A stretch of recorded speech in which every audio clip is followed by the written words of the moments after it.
ये गलती मत करना, वरना पास होने के बाद भी नहीं मिलेगा नौकरी। अब क्या है, चलिए हम लोग देख लेते हैं।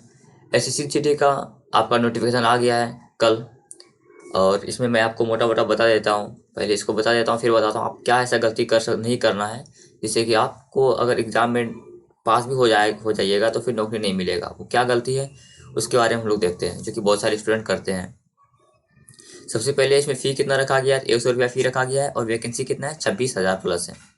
पहले बोला जा रहा था 80,000 प्लस आएगा, लेकिन वो आया नहीं। वैसे आप इसको आ भी सकता है, क्योंकि वो टेंटेटिव वैकेंसी है, बढ़ते रहता है, बढ़ते घटते रहता है। तो अभी 26,000 वैकेंसी है। एक नज़र हम लोग इस पर देख लेते हैं, उसके बाद मैं बताता हूँ क्या गलती नहीं करना है।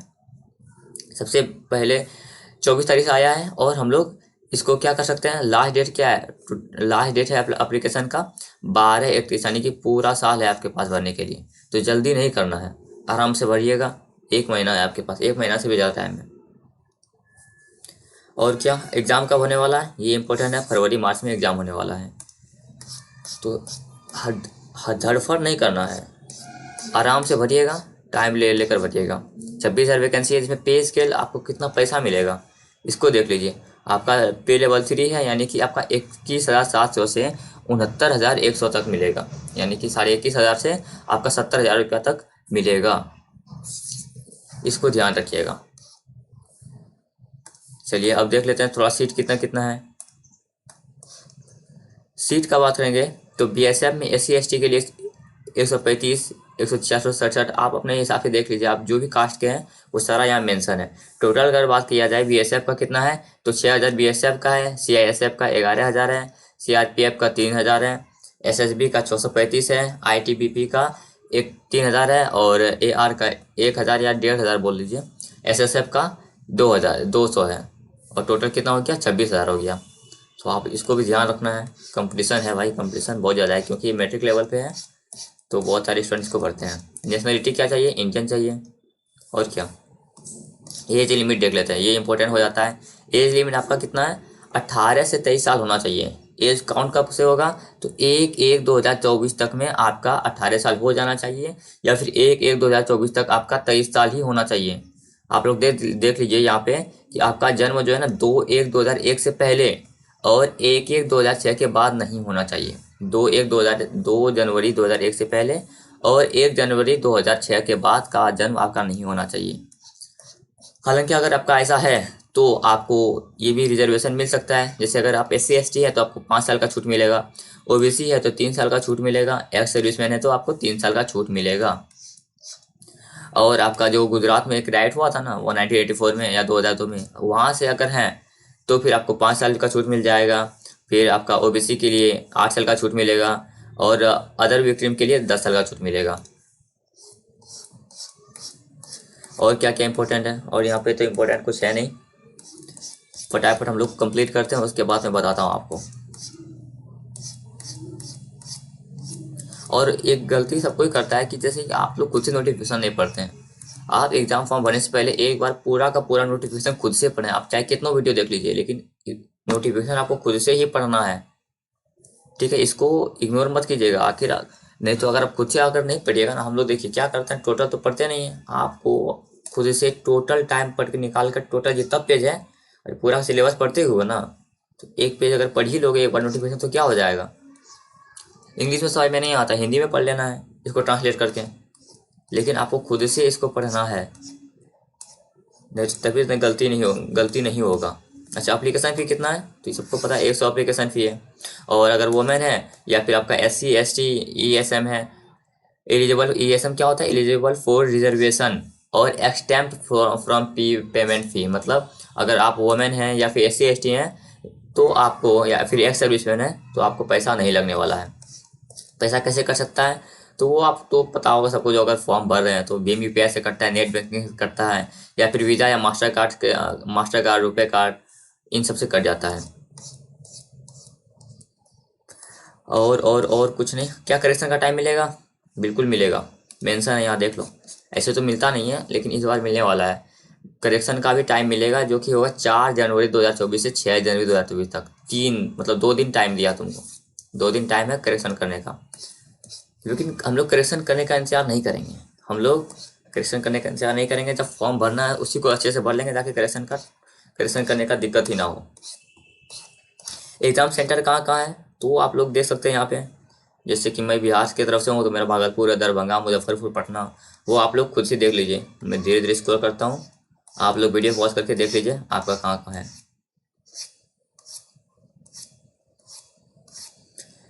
और क्या यहाँ आता है गेम आपका, इसको ध्यान से देखना है क्योंकि स्टूडेंट यहीं पे आके लटकता है। सबसे पहले आप लोग देख लीजिए general intelligence and reasoning. General intelligence and reasoning मतलब सीधा सीधा बात बोलेंगे तो ये रीजनिंग। रीजनिंग में 20 क्वेश्चन होंगे, 40 मार्क्स का होगा, यानी एक क्वेश्चन 2 मार्क्स का। और टाइम यहाँ पे अभी दिखा नहीं है।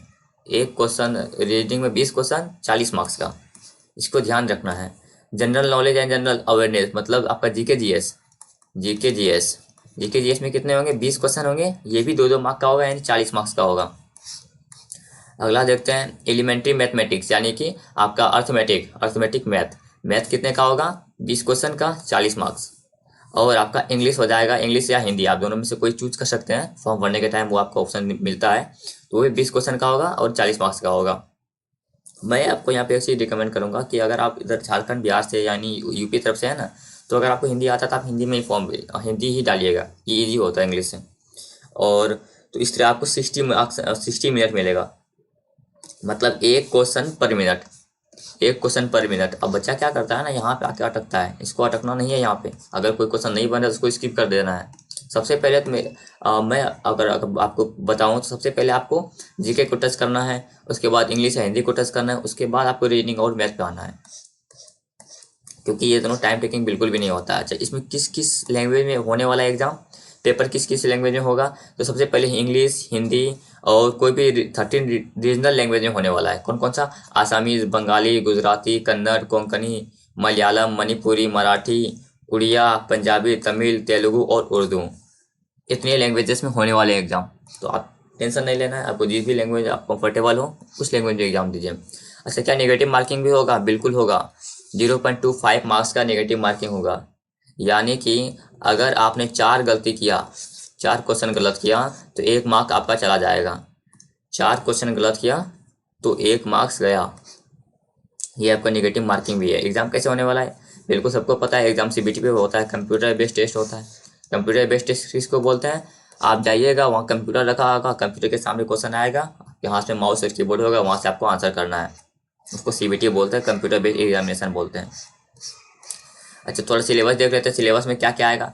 देखो रीजनिंग में आपका वैसे तो यहाँ पे कुछ कुछ लिखा रहता है, जैसे कि आपका देख लीजिए कि आपका सब कुछ ही पूछ लिया जाता है, ऐसा कुछ होता नहीं है। फिर भी आप लोग एक बार देख लीजिए कि एनालॉजी आएगा, सिमिलरिटीज आएगा, आपका visualization, special visual memory, discrimination, observation, relationship, यानी कि वो मम्मी पापा वाला होता है ना relation, arithmetic reasoning and figure classification, arithmetic number series, non verbal series, coding decoding. और यहाँ देख लीजिए आपका ईटीसी लिखा हुआ है, एक्सेट्रा। इसी एक्सेट्रा में तो जाता है, इतना सब बोल दिया।